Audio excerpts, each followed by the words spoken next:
Howdy y'all, it's Kate from the Lifestyle Lady. How are you? How are you doing? Happy hump day, happy Wednesday to you. Well, today's video is very different from anything you'll have seen from me as the Lifestyle Lady.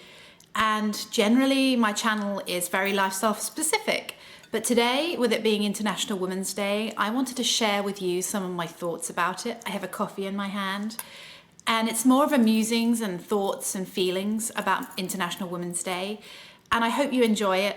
It's not going to be a general thing on the blog or on my channel, but occasionally I just want to share with you some of the things that motivate me or I'm very passionate about. I think it's very important on a day like this. It can make you realize that as important as the things I talk about, beauty and lifestyle, fashion, all those sorts of things are, I enjoy them immensely, but they're not who I am, and they're not things that I'm incredibly motivated and passionate about to the point where it rocks my core. So I know also on my channel I'm not always that good about sharing who I am. So today this is quite exposing and I hope enlightening about me. So some of you might know that may know or may not know that in my past life, many years ago, I held political office. I'm very motivated by trying to make a change. I've always been a passionate person. I've always been, I want to say, motivated by trying to make the world a better place, which makes me sound like a saint, and that's not at all my motivation. But I've always been somebody who's wanted to stand up and be counted. That's what I was taught by my parents as a child. If you want to make change, get off your bottom and do it. Don't wait for someone else to do it. And so I felt like today, as a woman who's held political office, and as a woman who's a mother, I wanted to share with you some of my feelings and thoughts. So let's jump in. So I feel very passionately because I've had every opportunity life could offer me. I'm fortunate enough to have grown up in a very loving environment, had a loving family. My parents are still married to each other. I've had a tremendously fantastic education. I've had the opportunity to go to university or college, as they call it here.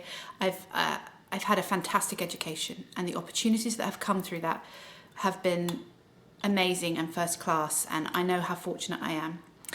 I'm lucky to be happily married. I'm very fortunate to be a mother of a daughter. I've held political office. I've worked for a major corporation. So for somebody who's 34, I just feel like I've had a life that's very, very fortunate.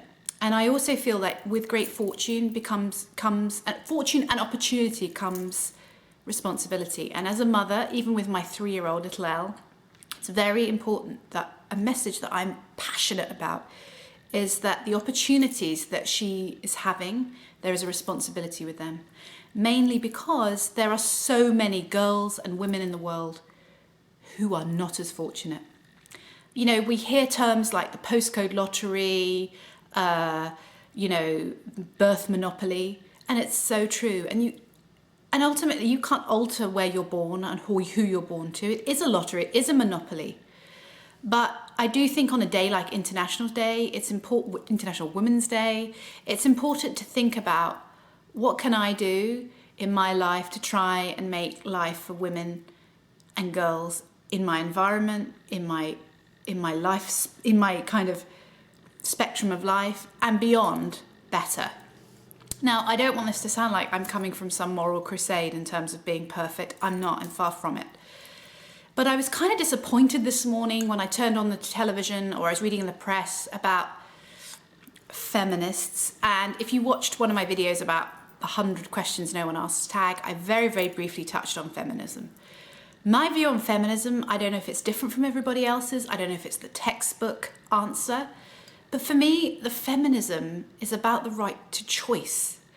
And I find it somewhat disappointing to see on television or read in the press that these feminists are criticising the way other women behave or other choices other women make with their life. I don't have the monopoly on what women choose to do with their life. I'm not perfect. I don't come from a place where I have the right to judge someone else. We all make judgments. I'm as guilty as the next woman of doing it. But I'm really trying hard, particularly in 2017, to check myself. You know, I'm a person that has chosen, well, my body's not designed, to take my clothes off for money or to exploit my body in any way, shape or form. But if that is a choice you have made, who am I to judge them? And before I get loads of comments and convoluted sort of people's views on whether that's correct or not correct or moral or immoral, that's not kind of the conversation that I'm trying to start. What I want to do is to come from a position where feminism to me is the right to choice, whether you wish to take your clothes off, whether you wish to be a stay-at-home mother, whether you wish to be Sheryl Sandberg, whether you wish to be Hillary Clinton, whatever your choices are, whether you want to be Theresa May, whatever your choices are as a woman, it's the choice that makes feminist. It's the opportunity that's feminist. And why can't we all support each other's decisions? We don't have to like them. But sometimes, even becoming a mother, one of the things I think I've noticed most is some of the harshest critics and judgments I've received in some of the things and the decisions I've made or the way things have happened have come from other women. Nobody has the textbook answer on how to be a great mother. No one does. One thing I've learned is that maybe I had preconceived ideas about being a mother and how I wanted to do it. But life is not that black and white. You can't control those things. And ultimately, your child, boy or girl, is its own independent spirit. And that sways the way you behave and control and your thoughts and views about things. There are many things that people do which is different to how I do them. But I support their choice. It's not my judgment. And I do feel that on International Women's Day, we really need to be more tolerant, more supportive, and more loving towards each other. I'm proud to be a woman. I also think that particularly in 2016, where we had so much in the Western world, so much political unrest, I think it's so easy for women, and men to some extent, but I'm talking specifically about women today at the moment, to get swept along politically. I'm one side of the fence or I'm another side of the fence. And because this is my view, it is therefore right. Or because this is my view and I wish for my voice to be heard, I somehow will say whatever I think and not always edit myself or consider how my feelings or thoughts affect others. We're all guilty of it. I'm guilty. I mean, the irony of me talking like this on a video to you all, there is an element of irony to it. I'm not suggesting what I think is right. What I'm saying to you as a woman is, hey, when did someone's view or an opinion become more important than considering the feelings and thoughts of others around us? And I think on International Women's Day, it's very important that we're aware of the facts about women and girls in the world. And I'm going to share some of the ones that I found most staggering with you in a minute. But it's also important to think about the little changes we can make in our life, me included, that can make it a better place and a more supportive and inclusive place for women generally. So when did we stop listening to each other? When did we stop listening to ourselves? When did we think it was more important to be an orator about our views and opinions than to edit ourselves and think about what we're saying and how it affects others? That's very important. As a mother of a young girl, one of the most important things for me is about her growing and learning in a tolerant and kind world. Now, of course, there's an element of naivety to what I'm saying. The world is not a perfect place. What a shame it isn't. But we must always strive, I feel, for improving the world, making it a better place. I'm just going to take a sip. Cheers.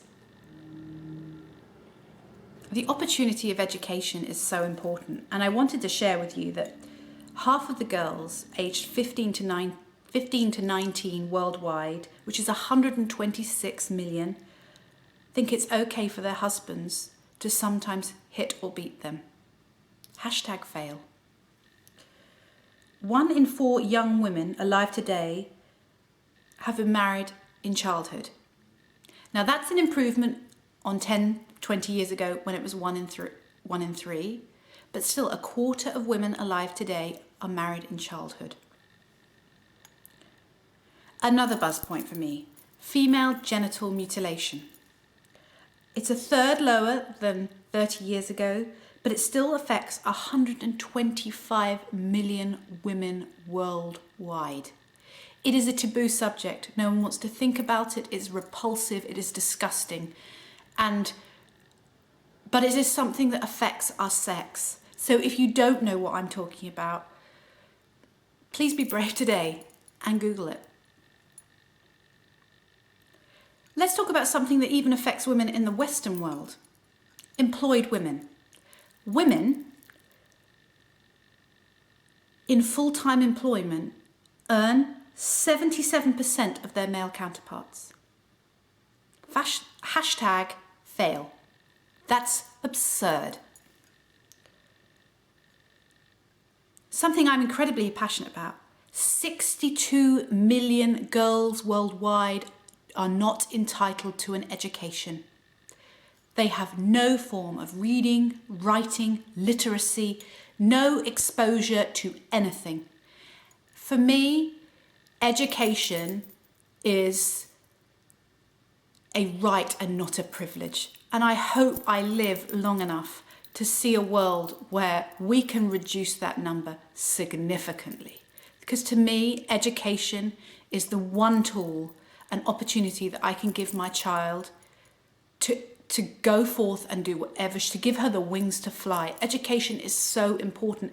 And it's not just about math and science and history and all the things. We're talking about simple level education. 15 million girls a year under the age of 18 are forced into marriage.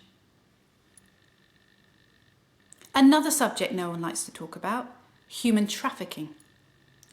4 of 5 human trafficking victims are girls. If genital mutilation is too much for you, please clue yourself up on human trafficking.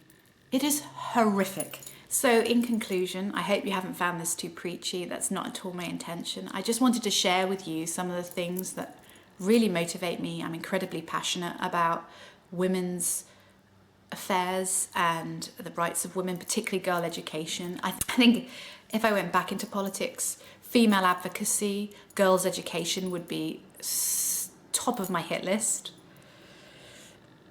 All I ask of you today is not to donate money or to do anything too extreme. How about doing something small? Stopping a woman on your way today, whether you're at the grocery store, whether you're in your car, whether you're, I don't know, in the school pickup lane, and compliment a woman. Say something positive about them. Pick up the phone, send someone a text, give them a call, drop them an email, Skype them, FaceTime them, tweet them, whatever your thing is, whatever your mode of contact is. Tell them what's special about them. Get in contact with somebody, a female that's important to you that you haven't spoken to for a while or haven't had any contact with. I'm bound to be glad to hear from you. Mostly importantly, thank you for following me. I know I have some male followers, so cheers to you, and I hope that maybe you've learned 1 or 2 things.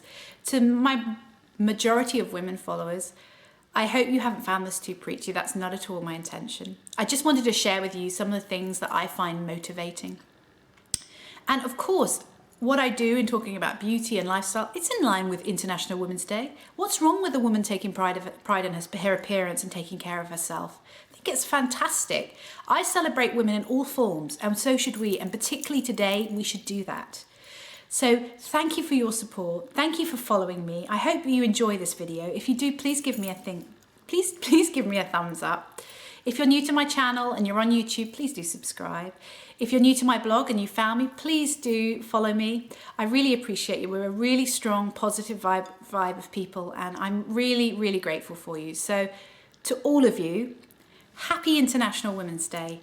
Thank you for being you. Enjoy the rest of your week. Speak to you soon. Ta-ta for now.